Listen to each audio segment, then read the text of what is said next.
Tudo bem, pessoal? Hoje a gente vai ter uma aula um pouco longa, transcrição, processamento e regulação da transcrição. Okay? Espero que vocês estejam bem entusiasmados, embora a aula seja longa, ela é muito interessante, sob o contexto de quanto mais a gente conhece desse detalhamento, mais fácil é da gente, através de um fármaco, desenhar um fármaco molecularmente para impedir alguns desses processos. Então, imaginem, se eu tenho a possibilidade de desenhar um fármaco que impeça um transcrito, ou seja, um RNA mensageiro que vai formar uma proteína relacionada ao desenvolvimento de um tumor, eu posso, então, com este conhecimento, poder cancelar essa transcrição, ok? Então, eu vou dar o detalhamento para vocês, mas eu quero sempre que vocês tenham em mente esse aspecto, certo? É por isso que a gente estuda no detalhe, para poder contrapor aquilo que acontece naturalmente quando é necessário. Então, nossa aulinha de hoje tem aí 42 slides, nem todos duram 1 minuto, mas acredito que essa gravação fique em torno aí de 30 a 35 minutos. Ok? Boa aula, busca água. Se precisar ir ao banheiro, a hora é agora, rapidinho, e vamos começar. Vocês sabem que a heterocromatina tem uma diferença da eucromatina, né? Vocês devem lembrar da escola, essa parte. Então, o que quer dizer a heterocromatina? A heterocromatina é a parte que a cromatina está mais condensada no cromossomo, enquanto que a eucromatina é a parte que está menos condensada. Mas, em termos de transcrição, para nós é importante que tudo que está sendo transcrito deve estar na forma de eucromatina. Então, uma das formas que a célula tem é de, no momento da transcrição, organizar a sua cromatina em eucromatina para que a transcrição possa acontecer, ok? Nós vamos ter uma aula com maior detalhamento de como isso acontece quando a gente entrar na parte de epigenética e metilação do DNA. Mas, enfim, o que eu vou transcrever? Então, cada célula tem, dentro do seu DNA, elementos que nós chamamos de genes, que são pequenas porções do DNA que devem ser transcritas para gerar uma proteína, ok? Então, sempre um gene, ao ser transcrito, levará à formação de uma proteína ou uma parte muito grande desta proteína. Então, vamos lá. O próximo slide, então, traz exatamente este que é um dos dogmas da biologia, né? O DNA, ele é transcrito na forma de um RNA e vai gerar esta proteína. Então, nós temos aqui, tanto em procariotos como em eucariotos, acontece esse processo de transcrição. Então, a transcrição diz respeito a esta etapa aqui, da formação do DNA em RNA. E a tradução diz respeito a esta etapa, que é do RNA para formar a proteína, que é a nossa próxima aula, ok? Então, o que nós temos aqui em procariotos? Nós temos que em procariotos existe um RNA grandão que é formado, que a gente chama de policistrônico. Por quê? Porque quando eu começo a formar o RNA, eu formo todo o processo que tem aqui no meu procarioto. Então, eu acabo transcrevendo em bloco. Percebam que aqui eu tenho um RNA bastante compridão. No caso dos eucariotos, eu transcrevo unicamente a região gênica. Então, eu vou transcrevê-la e vou processá-la para que depois os ribossomos possam formar a minha proteína, tá? Então, em procariotos, esse transcrito ele é em bloco, eles são vários genes que são transcritos ao mesmo tempo, enquanto que nos eucariotos eu transcrevo um gene único para poder formar posteriormente a minha proteína. Nós temos neste slide a anatomia do gene, né? Então, um bloquinho aqui com conceitos para vocês. Então, o que é o gene? O gene, estamos chamando aqui de gene X. O gene X é essa partinha azulzinha. Então, eu tenho a minha fita dupla de DNA, né? Lembrando, eles são complementares entre si. E eu tenho, nesta região do gene, a fita que vai ser transcrita e a fita que é a chamada de fita senso. O que é a fita senso? Se vocês olharem para o RNA do gene X, que está aqui em vermelhinho, vocês vão ver que a sequência do meu RNA que está sendo transcrito é exatamente a sequência da fita senso. Quer dizer, exatamente não, né? Qual é a diferença? O que vocês estão observando aí na figura? Onde eu tenho A, eu tenho A. Onde eu tenho G, eu tenho G. Onde eu tenho C, eu tenho C. Mas onde eu tenho T, eu tenho U. Isso aí. Então, onde eu tenho timina no DNA, no RNA, no caso aqui o nosso RNA mensageiro, né, que tem essa letrinha M, eu tenho uma uracila e assim por diante. Percebam que este RNA mensageiro que está sendo formado, ele é complementar à fita que está sendo transcrita. T casa com A, C com G, G com C, A com U, né? A complementariedade agora para DNA de RNA, de DNA para RNA, é a complementação de A com U ou U com A. G com C, C com G, T com A, T com A, G com C. Ok?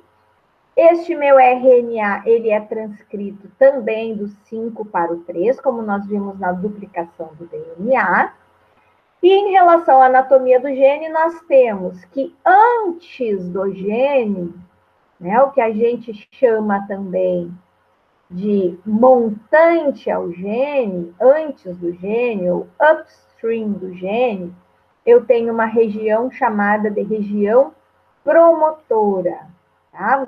Vocês vão ver agora o quanto é importante essa região promotora para permitir a transcrição deste gene. E eu tenho ajusante do gene, ou downstream do gene, a região finalizadora. Tá? Também a gente vai ver como é que isso acontece para a formação completa do meu RNA mensageiro, certo? Então, sempre antes do gene, eu tenho uma região promotora, né, a montante, e eu tenho a ajusante, a região terminalizadora ou região terminal deste gene. Muito bem, guardando então esses conceitos, nós temos também mais um detalhezinho. O primeiro nucleotídeo que vai ser transcrito, ele recebe o número de +1, e assim a cada nucleotídeo que vai sendo colocado até chegar o final do meu o final do meu transcrito, o final do meu RNA mensageiro, certo? Então, nós temos no gene uma região, regiões que são reguladoras, como a região promotora e a região da terminalização, e eu tenho uma região codificadora, que está aí em rosinha. A definição molecular é a sequência completa de nucleotídeos do gene, né? É a sequência completa de nucleotídeos necessária e suficiente para a síntese de um polipeptídeo ou de uma molécula de RNA estável, ok? A montante é igual a upstream, a jusante é igual a downstream, como a gente tinha no slide anterior. Nós temos também ainda na parte da anatomia, né, o termo usado como fita sense, que é exatamente a fita transcrita na forma de RNA, no caso aqui RNA mensageiro, exceto pela letra T, pela timina, que é substituída pela uracila. E a fita molde, que é a fita antissenso, e que vai nos servir de guia para a inserção, então, dessas bases complementares. Muito bem, dito isso, nós temos, então, 3 principais RNAs, tipos de RNAs, que são transcritos pelas enzimas RNA polimerase. desculpa aí, porque a aula gravada em casa tem essa complicação, né? Imagina se fosse ao vivo. Então, essa é uma das razões que a gente faz a aula gravada aqui com vocês, tá bom? Então, nós temos 3 RNAs, como nós estávamos falando, que são os 3 RNAs principais. O RNA ribossomal, que é aquele que vai formar proteínas ribossômicas para montar a estrutura do ribossomo, né? Essa organela é extremamente importante para a próxima etapa, que é a nossa etapa de tradução. Nós temos o RNA mensageiro, que vai formar, então, praticamente, vai trazer essa mensagem vinda diretamente do RNA, DNA, e nós temos o RNA transportador, que é aquele que vai transportar as proteínas necessárias para dentro do ribossomo, para que a gente, então, junto com o RNA mensageiro, possa formar a proteína. Então, cada um desses RNAs que está aqui, eles são sintetizados através de uma RNA polimerase, que a gente chama de RNA-P. Então, a RNA polimerase do tipo 1 é a responsável, então, pelos RNAs ribossomais, certo? A RNA polimerase do tipo 2 é a do RNA mensageiro, é a que vai transcrever os RNAs mensageiros. E a RNA polimerase do tipo 3 são aquelas que vão fazer, então, os RNAs transportadores. Um detalhezinho que eu dei aqui para vocês, os RNAs ribossomais são aqueles que são mais conservados filogeneticamente, né? Se nós formos comparar espécies e grupos e filos entre si, e representa, então, a maior parte de todos os RNAs que são produzidos dentro da célula, né? Então, ele está em torno aí de 80% de todo RNA que é produzido da célula. E quem são essas RNAs polimerases, então? Nossa, elas são umas engenhocas da vida, elas são perfeitas, elas têm canais de entrada, de saída, de ajuste. Elas são as verdadeiras máquinas para produção, então, desses RNAs mensageiros. Vocês sabem que eu sou uma entusiasta, né, de como a célula é perfeita. Então, vocês me perdoem aí a poética no meio da aula, mas eu, como bióloga, não posso deixar de elogiar esse sistema perfeito que trabalha dentro da célula. Então, como é que funciona isso? Vocês estão vendo aqui em laranjinha, em tons de laranja, são as subunidades dessas RNAs polimerases. Sempre que ela vai atuar, nós vamos ter as torções nas pontas, então nós vamos precisar de uma proteína que vocês já conhecem aí, que são as topoisomerases, para diminuir essas tensões nas pontas do meu DNA, para evitar a quebra, né? E aí, então, essa proteína, ela vai, ou as suas ajudantes, que são muitas, nós vamos ver todas elas, vai ter, então, o desenovelamento dessa fita de DNA em azulzinho e a produção do nosso RNA, no caso aqui que está sendo desenhado, seria um RNA mensageiro, certo? Então, vamos ver como é que isso acontece, sendo que sempre a síntese é feita no sentido 5:3. O que mais que eu posso explorar desse desenho com vocês? A formação do híbrido, né? O RNA ligado ali, ó, por pontes de hidrogênio com a minha fitinha de DNA, a minha fita molde, a minha fita template, né, do DNA que serve para formar o meu RNA. O que nós temos aqui? Nós temos que a transcrição ela é feita em etapas. Primeira etapa fundamental é reconhecimento da região promotora do meu DNA, que vocês já viram, né, que fica a montante do gene, é a região promotora. O processo de iniciação, né, a ligação dessa enzima e o primeiro RNA que está sendo transcrito, o alongamento, né, enquanto essa bolha vai crescendo, formando o meu transcrito, e o processo de terminalização, que é a adição aí de uma sequência de adeninas ao final da minha fita de RNA transcrito, ok? Em maiores detalhes, a substituição, a inserção de nucleotídeos de RNA. Sempre esses nucleotídeos também, eles vêm na forma trifosfatada, certo? E a enzima, conforme vai inserindo, como na duplicação do DNA, eles vão virando nucleotídeos monofosfatados. Em procariotos, então, em bactérias, e é muito importante a gente ressaltar aqui que esse estudo todo de transcrição, assim como na duplicação, foi feito com Escherichia coli, né, que a gente abrevia aqui por E. coli. Então, a Escherichia coli, a gente fala Escherichia, QU, né, porque o CH no latim, ele é lido como o Q, né, senão seria Escherichia coli, não é assim que a gente deve ler. Então, é Escherichia coli. Então, Escherichia coli é um modelo muito usado na Biomol e que nos dá o embasamento de como essas proteínas, então, funcionam em procariotos e como elas deveriam, através do processo evolutivo, funcionar em eucariotos, certo? Então, passando sempre de bactéria para depois o estudo, geralmente em Saccharomyces, né, um fungo eucarioto, para depois a gente chegar, então, nas nossas células de mamíferos. Então, em cada espécie, isso deve mudar um pouquinho, em especial as sequências, né, desses genes e algumas sequências promotoras. Então, em procariotos, assim como em eucariotos, só em procariotos a transcrição e a tradução são simultâneas. Mas, tanto em procarioto como em eucarioto, conforme eu vou transcrevendo, eu já vou modificando algumas coisas. Então, vocês vão ver aqui nos slides que nós vamos dividir a aula em como essa transcrição acontece e depois como as mudanças transcricionais acontecem.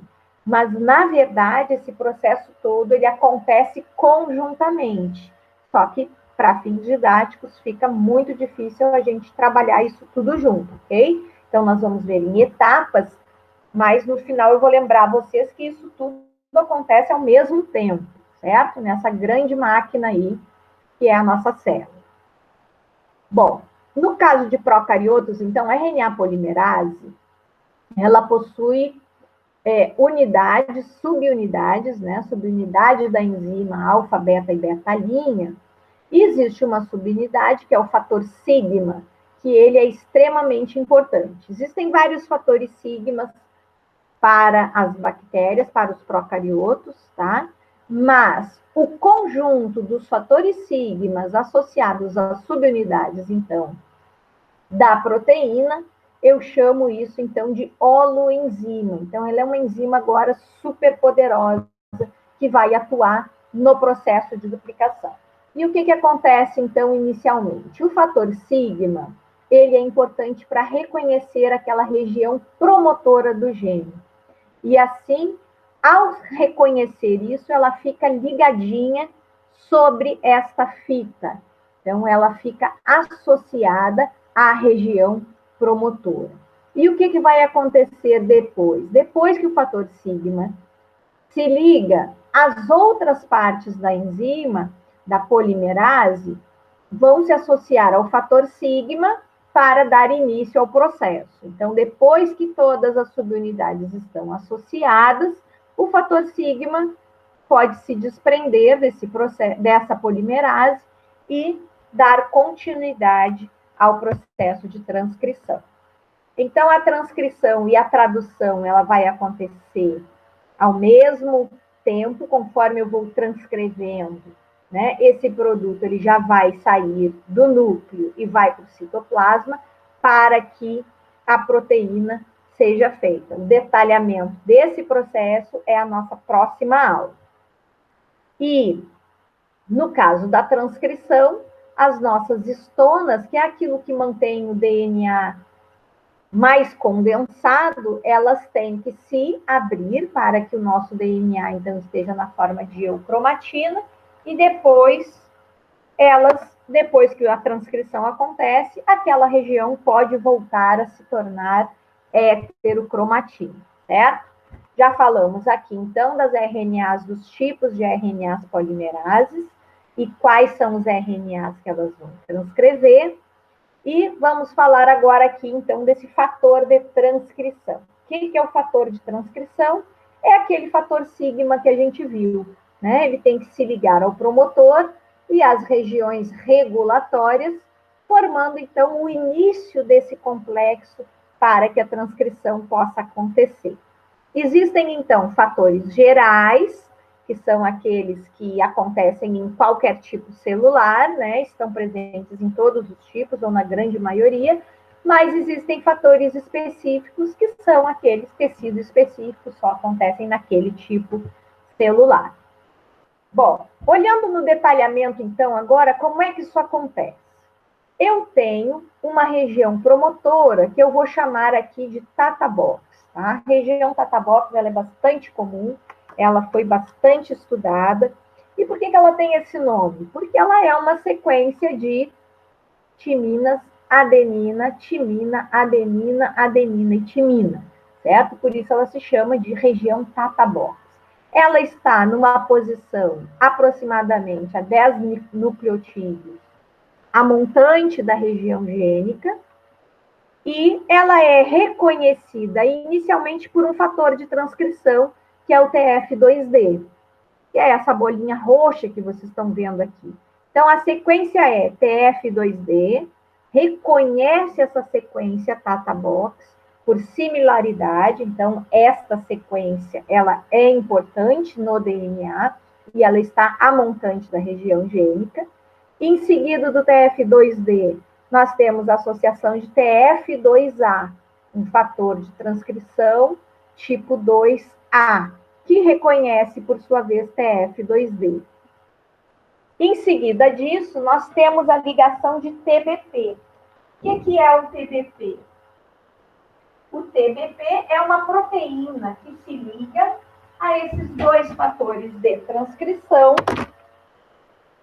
e que reconhece TF2D e TF2A, associando-se a eles exatamente sobre a região do Tata Box. Essa associação, então, faz com que exista uma pequena dobradura na fita do DNA, em torno de 80 graus, e o domínio que TBP reconhece, ele está mais ou menos, né, dentro desse espaço de menos 10, e TBP é uma associação de repetições de glutamina, né, que é um aminoácido bastante importante. Então, essa posiçãozinha aqui, ó, que vocês estão vendo na estrutura molecular, no desenho molecular da proteína, é o que se liga nessa região Tata do DNA e que promove essa pequena torção, essa pequena dobradura aí na fita, certo? E o que quer dizer TBP? TBP quer dizer proteína que se liga à região Tata Box, né? Ou à região promotora. Então, após essa ligação, nós temos um próximo, um terceiro fator, né? Na verdade está como 2, mas é um bloco 2, em que nós temos a associação do fator de transcrição 2B, reconhecendo esse conjunto, e, por sua vez, a colocação, então, ou a associação de um outro fator, o fator de transcrição 2F, que representa essa nuvenzinha, associada à polimerase 2. Então, se eu estou falando de poli 2, eu estou montando aqui uma estrutura para transcrever um RNA do tipo mensageiro, tá? Então, eu tenho agora esse conjunto todo associado, né? Isso é bastante importante quando eu tenho já isso.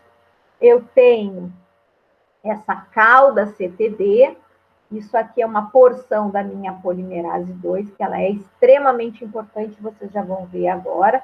É ela quem faz fosforilações e defosforilações. Então, CTD quer dizer um domínio carboxy terminal dessa minha proteína, dessa polimerase do tipo 2. E isso vai ficar, então, no finalzinho, associado, então, no meu promotor. No finalzinho do meu... no iniciozinho do meu promotor, certo? A montante do meu promotor. E o que é essa CTD? Ela tem uma repetição de algumas proteínas, ó. E no caso aqui, a treonina e a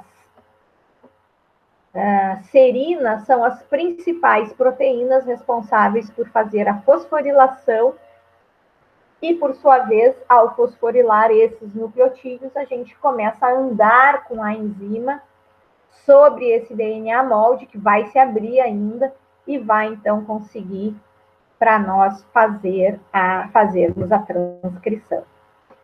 Então, depois disso, eu tenho mais uma associação do TF2E, que é, então, outro fator de transcrição associado, para que a gente, então, ligue um outro fator de transcrição, o TF2H, que tem uma atividade helicase. E se você lembrar da nossa aulinha de DNA, de duplicação, a atividade helicase vai fazer o quê? Desfazer a hélice, isso aí. E ao desfazer a hélice, eu posso começar, então, a fazer a leitura daquela minha fita molde e começar a inserção desses nucleotídeos de RNA. Então, quando eu tenho esse complexo todo formado, com todos esses fatores de transcrição, tudo um por cima do outro aqui, eu tenho chamado, então, o complexo de pré-iniciação, e a partir da fosforilação com aquelas proteínas serina e treonina da cauda CTD, os nucleotídeos, então, passam a ser inseridos e nasce, então, a próxima etapa, que é o alongamento dessa fita, tendo essas fosforilações acontecendo. Ok? Então, aqui para vocês tem um resuminho do que a gente viu. Então, abre-se o complexo, existe a fosforilação feita lá pela serina, que está do ladinho da treonina, e aí, então, começa-se a formação do RNA mensageiro através, então, do desligamento de alguns fatores de transcrição que vocês já estão vendo aí na figurinha, certo? Quando ela começa a transcrever, esses fatores se deslocam. Ah, professora, mas para que tem, então, esse monte de fator que liga e depois que desliga? Que loucura isso na minha cabeça, eu vou ter que decorar isso tudo? Não, não precisa decorar nada disso. Na verdade, um serve de caminho para o outro, para que a enzima saiba o momento correto do seu início de transcrição, certo? Um sinaliza para o outro, não precisa decorar nada disso. A Cláudia nunca vai ficar perguntando essas perguntas de decoreba aí para vocês, tá? Nossas questões vão ser sempre questões aplicadas ao seu conhecimento de um modo geral. Claro que se você for trabalhar depois num laboratório, com esse detalhamento aí, você já tem uma base, você vai lembrar que a tia Cláudia falou desse monte de material aí para vocês. E agora, olha essa figura, que loucura associada ao TBT. Vocês achavam que era muito, né? Olha a quantidade de fatores que já foram, então, descobertos aí desde a década de 80. Cada vez a gente tem mais novidades. Então, o que eu precisava para fazer o alongamento dessa minha fita? Primeiro, eu precisava separar, né, desnaturar a hélice dupla. Quem ajudou isso aí, com isso, foi o nosso TF2H, né, que tem a atividade de helicase. Depois, para o alongamento, eu tenho que manter essas fitinhas separadas na região da síntese, né? Então, o meu DNA não pode se juntar novamente, senão eu não consigo ler a fita molde. Eu tenho que, né? Na verdade, a RNA polimerase 2, o que ela tem que fazer? Catalisar essa reação, incorporando esses ribonucleotídeos, esses nucleotídeos de RNA. Eu tenho que, dentro dela também, permitir com que esses nucleotídeos entrem e saiam de dentro dessa proteína. Então, essa proteína tem que ter canais, essa RNA polimerase tem que ter canais para entrada e para saída de nucleotídeos. Eu tenho que fazer esse trabalho todo e ainda tenho que manter dentro da minha proteína o híbrido que está sendo formado, de forma estável, eu não posso permitir que ele seja degradado, eu tenho que permitir que ele se mantenha uma fita retinha. Então, eu tenho que ter também um canal que separa o meu RNA sintetizado, permitindo a sua saída. E, conforme eu vou caminhando pela minha fita do DNA, eu tenho que ter a renaturação do meu DNA que já serviu de molde. Então, a minha RNA polimerase, ela tem um trabalho super árduo, super difícil para fazer. Então, olha só essa figurinha, como ilustra legal os diferentes canais, né, que a minha RNA polimerase usa dentro dela, né, como se eu estivesse fazendo aqui uma dissecção da minha proteína para que ela possa funcionar. Então, depois, com um tempinho, vocês explorem com cuidado e vejam como ela tem que trabalhar bonitona para não ter erro na produção dessas proteínas. Para vocês terem uma ideia, eu coloquei para vocês, ó, velocidade de processamento em Escherichia coli, que é mais simples do que as nossas proteínas, das nossas RNAs polimerases do tipo 2, é de 50 a 100 nucleotídeos que ela insere aí com uma super velocidade por segundo ou por milissegundo, para que a gente tenha, então, a formação dessas proteínas. Tá? Bom, enquanto, então, a RNA polimerase ela vai trabalhando arduamente com aquilo, existem proteínas que vão atuar ao mesmo tempo por sobre ela, para que a gente possa fazer o chamado processamento do pré-RNA em RNA maduro, ou de RNA mensageiro, também conhecido como heterogêneo, para um RNA mensageiro maduro. Tá? Esse processamento, então, de pré-RNA mensageiro ou de RNA mensageiro heterogêneo para o RNA maduro é feito, então, são três ações que acontecem, e aí eu vou voltar para vocês com isso, ao mesmo tempo que o RNA mensageiro vem sendo transcrito, ok? Nós vamos ver aqui individualmente cada um, mas isso, na verdade, acontece nesse mesmo momento. Então, uma das etapas do processamento é a inserção da estrutura CAP. O que é essa estrutura CAP? É uma porção que é adicionada à montante do meu RNA transcrito. E ela nada mais é do que a inserção de uma guanina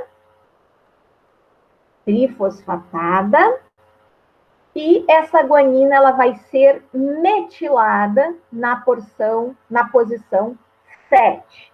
Ela vai receber um CH3 ali na posição 7. Quem faz isso? São duas enzimas principais.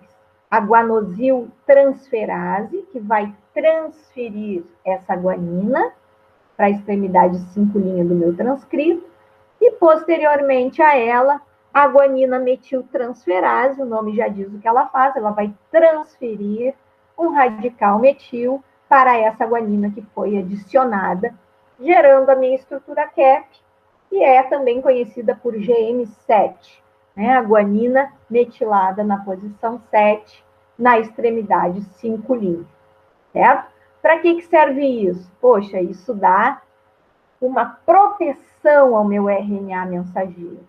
Isso vai dar um direcionamento ao meu RNA mensageiro. Vai fazer com que eu consiga fazer a tradução, né, que é a nossa etapa posterior. Segunda etapa eu não vou dizer, a segunda coisa que acontece no processamento do RNA mensageiro heterogêneo para maduro é a adição da cauda poliar, que é essa outra porçãozinha em amarelo que está aqui na extremidade 3' do meu RNA mensageiro. Então, são várias adeninas, por isso uma cauda, né? É um tail, poly A tail, que é uma sequência de adeninas que é adicionada também por uma poly-A polimerase específica. Também vai gerar uma estabilidade maior à minha estrutura e, evitar que alguma enzima venha por aqui e destrua essa minha fita de RNA mensageiro. Uma terceira coisa que acontece durante o processamento, então, enquanto o RNA está sendo transcrito, essas mudanças também vão acontecendo, são as reações de splicing. O que são as reações de splicing? Vocês estão vendo aqui na figura em detalhe, eu tenho aqui a estrutura cap, eu tenho a poli-A, mas eu tenho no meu transcrito regiões com rosa claro e rosa escuro. Essas regiões rosa claro, na próxima etapa, elas estão ausentes aqui na figura, estão vendo? Então, o meu RNA, para se tornar maduro, ele precisa ter a retirada dessas porções intrônicas, dessas porções intrometidas que estão na minha fita. Então, essa reação que tira esses introns são chamadas de reações de splicing e são feitas por proteínas específicas chamadas spliciosomos, né, conhecidas pela letra U maiúscula, U de uva. Sim? Uma outra alteração que nós temos, né, então é na parte lá da finalização. Como é que eu sei que o meu RNA maduro parou? Então, no meu DNA molde, existe uma determinada sequência que faz com que o meu RNA nascente gere esta sequência aqui que vocês estão vendo. Ó. Então, sempre no final do gene, existe uma sequência que é transcrita e que, ao ser transcrita, forma ao mesmo tempo um grampo. Mas por que forma esse grampo? Vocês já viram isso.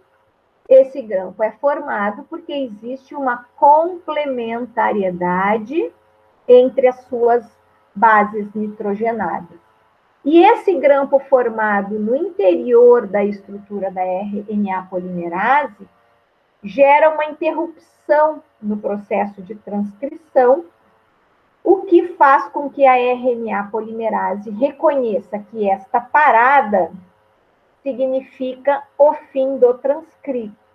E assim, esse RNA, ele é excisado, ele é cortado e ele é liberado, certo? Este DNA que está ainda precisa ser renaturado e aí existe uma proteininha chamada proteína NUS que auxilia aí na renaturação do meu DNA, certo? Para que isso aconteça, para que esse grampo, então, se desligue daí, nós temos um último processo de clivagem dado pelaquela cauda CTD, que em vez de eu usar aquela serina, eu faço a fosforilação na serina 2, fazendo, então, com que esta reação seja, de fato, interrompida e clivada para a adição da cauda poli-A. Bom, então nós temos aí modificações ao longo desse transcrito, que é a adição da estrutura 5-cap, os splicings formados, que a gente vai ver agora no detalhamento, como que isso acontece. Algumas bases são modificadas em alguns RNAs, especialmente nos transportadores, né, formando a base pseudouridina, bastante importante para o reconhecimento da estrutura do códon com o anticódon. E esse RNA, ele é clivado no finalzinho para formar, então, o nosso RNA mensageiro maduro. Bom, então, vamos ver o que acontece aqui. Deixa eu abrir aqui novamente. Vou parar de latir. Nesse slide, nós temos a mudança aqui, ou a especificação, né, no detalhamento do procarioto para o eucarioto.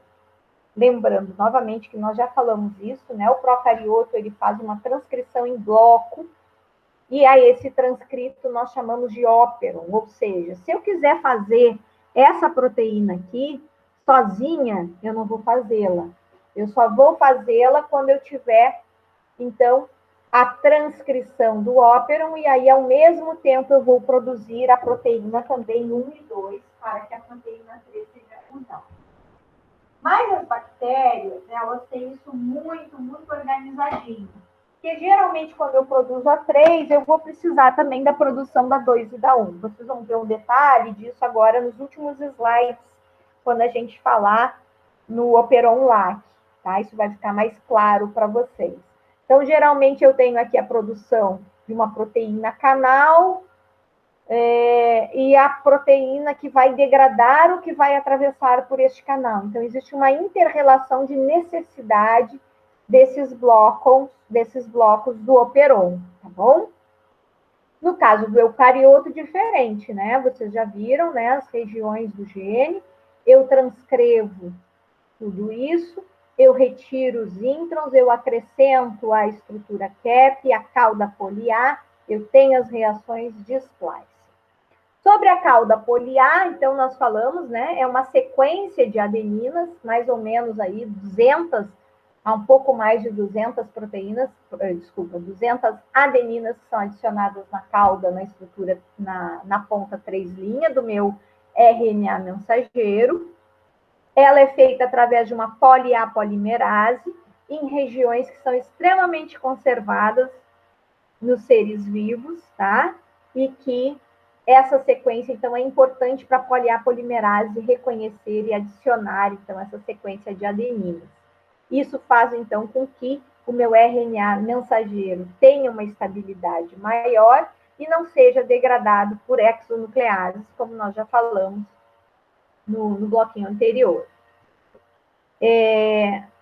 Os únicos genes que não são adicionadas caudas poliar são os genes das histonas, tá? Aquelas proteínas que nós falamos que servem para enovelar o DNA, botando elas na região, transformando as regiões do DNA de heterocromatina em eucromatina, ou eucromatina para heterocromatina. A estrutura CAP, então, né, já falamos também, ela é importante para o alongamento, ela é importante no splicing, ela é importante para que a gente tenha a poliadenilação, ela é importante para o transporte do RNA mensageiro para o citoplasma e para a estabilidade dessa molécula. E as enzimas que atuam também nós já falamos no bloquinho anterior. Vamos ver um pouquinho aqui do splicing. O que vocês estão observando nessa figura? Nós temos introns do tipo U2 e introns do tipo U12. O que quer dizer isso? Observem a estrutura dos introns. Os introns são essas regiões aqui que estão em cinza. Observem os flancos, as extremidades. Tá? Então, o flanco desse intron é GU, guanina com uracila. E o flanco do final desse intron é AG. Então, todas as extremidades que forem GU a G, eu vou chamar de introns do tipo 2. Todas as extremidades que forem AU a C, eu chamo de introns do tipo U12. Tá? Por que eu chamo assim diferente? Porque nós vamos ter diferentes spliciosomas, diferentes enzimas, que vão atuar sobre um tipo de intron e sobre outro tipo de intron, como na figura a seguir. Então, essa figura está mostrando para vocês como que acontece, então, o reconhecimento e a excisão dessas regiões intrônicas pelas proteínas spliciosomas.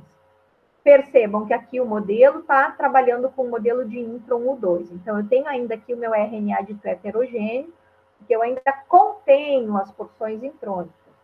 Então, o spliciosoma do tipo 1 vai reconhecer a extremidade GU. Eu tenho o 2 que vai reconhecer aquele meinho que está em destaque aqui, ó, essa adenina, que é um sítio de ramificação. Depois eu tenho a junção de outros spliciosomas, o 4, o 5 e o 6. Vão ficar tudo grudadinhos ali. O 2 sofre deslocamento para a extremidade do meu intron, para a extremidade 3' do meu intron.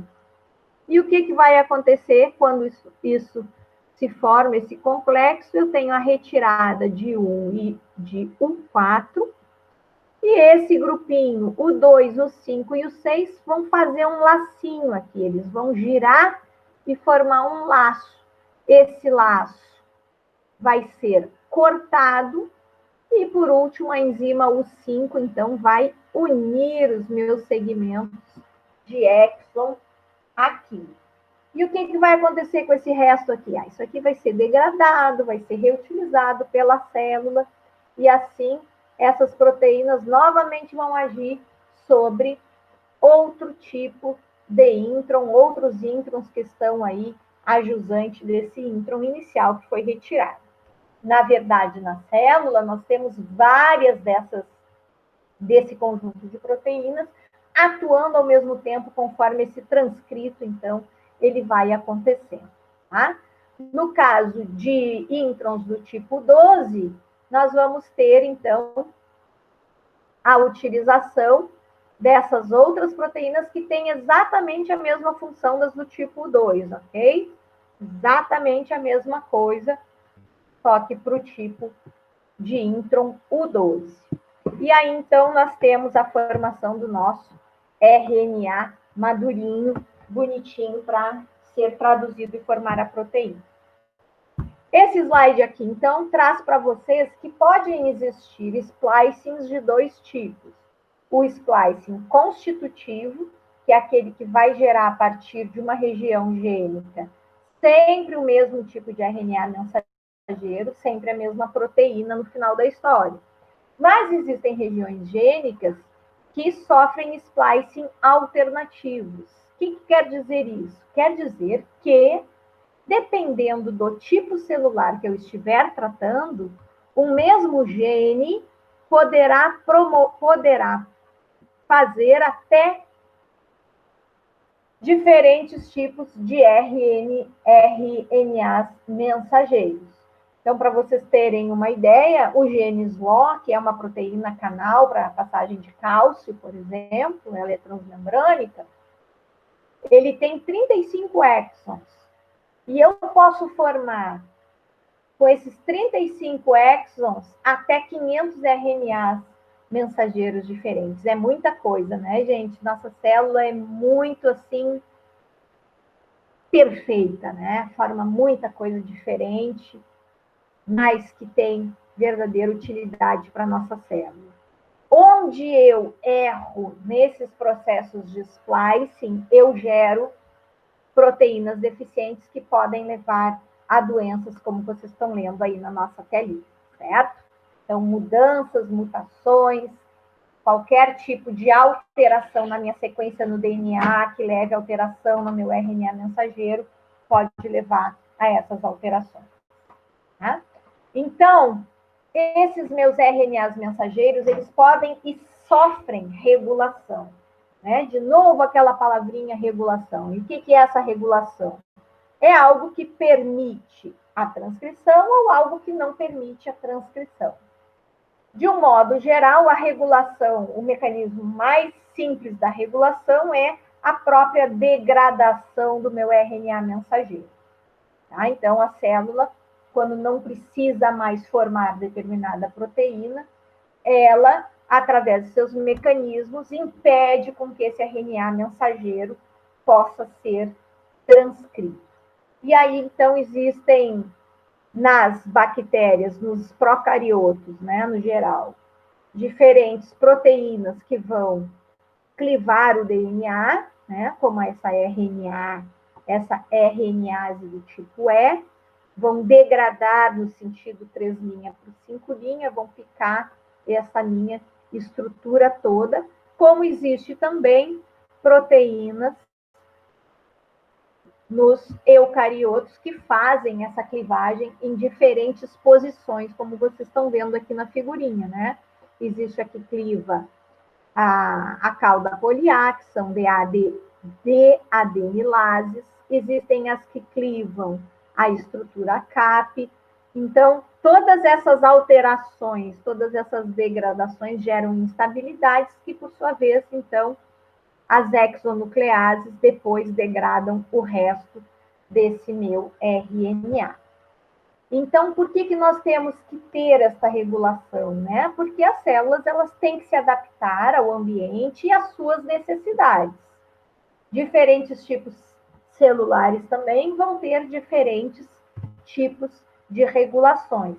E essas regulações, então, elas acontecem em todos os momentos que nós falamos aí, desde a parte do iniciozinho da transcrição até o processamento do meu RNA, até quando esse meu RNA mensageiro ele vai para o citoplasma, eu também posso ter aí pontos de regulação até a formação final da minha proteína, que também pode ser inativada, certo? Então, nós temos vários pontos de regulação durante esse processo. Essas regulações, então, elas podem ser desde proteínas aqui em procariotos, que são proteínas que vão ativar o processo de transcrição, como proteínas que vão se colocar sobre a região reguladora, impedindo que aqueles fatores de transcrição se liguem e façam, então, a transcrição. Certo? No caso de eucariotos, principal estrutura de regulação é a transformação da região de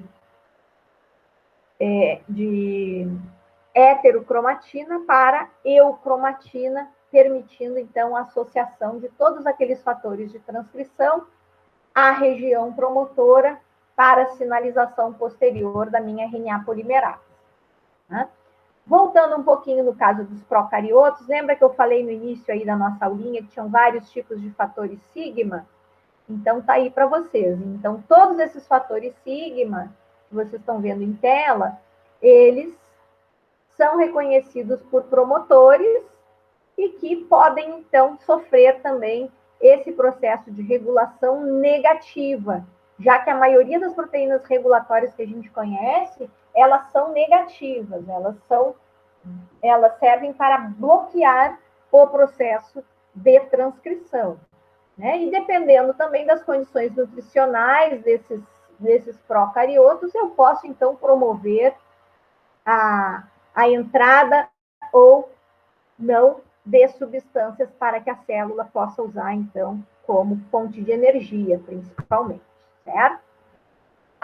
Os padrões, então, de expressão gênica são ditos constitutivos, ou seja, aqueles genes que são sempre transcritos, independente do funcionamento da célula, e existem alguns genes que são transcritos sob uma determinada indução, né? Então, existem proteínas ou sinalizadores da célula que fazem com que a expressão gênica de determinado gene esteja aumentada. A isso nós chamamos de indução.